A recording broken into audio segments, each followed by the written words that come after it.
Alright, now that we've got the transistors put back in there and everything put back together, we'll want to spray it out with some compressed air to make sure that there's no pieces of metal or anything, or solder or anything like that that's kind of laying in the board that would cause a short. So just spray it out a little bit.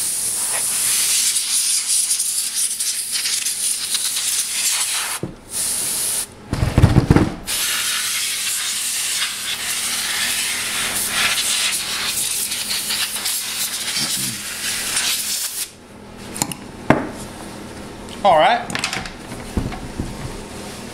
and since we're done, we can also check the output resistance of the amplifier. That's right at the speaker terminal, just to see what it is.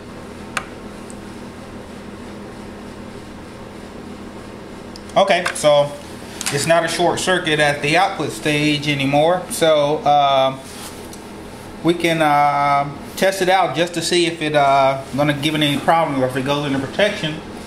And after that, we'll be done. So I'm going to show you the protection light and let's see what it'll do. Put it back up to the power. And just take a look.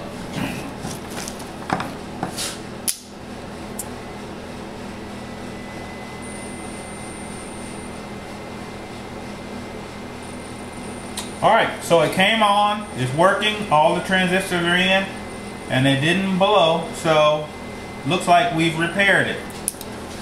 Just going to cut it off. So to recap, we troubleshot the amp by disconnecting the RCA cables.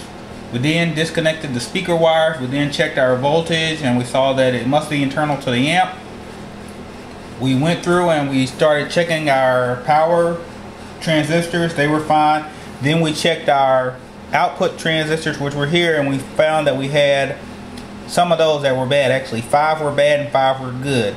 But we went ahead and just replaced all of them so that they would be from the same lot number. Soldered them back in and tested out the amp, and it looks good. Now the next step will just be to put it back in the car and see if it works. But that's pretty much a simple amp repair that cost maybe $30, because each one of those transistors is like $2 and some change, or $2.78. So with shipping, it'll be about $30.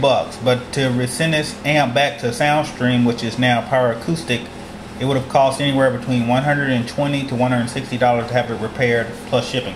So if you learn a little bit about these amplifiers, you can save yourself a lot of money, and you can learn something about repairing amplifiers, because 9 times out of 10, if that amp, you cut it on, it stays in protect and it blows the fuses, is some shorted output transistors. And that's a pretty easy repair. We just did it here.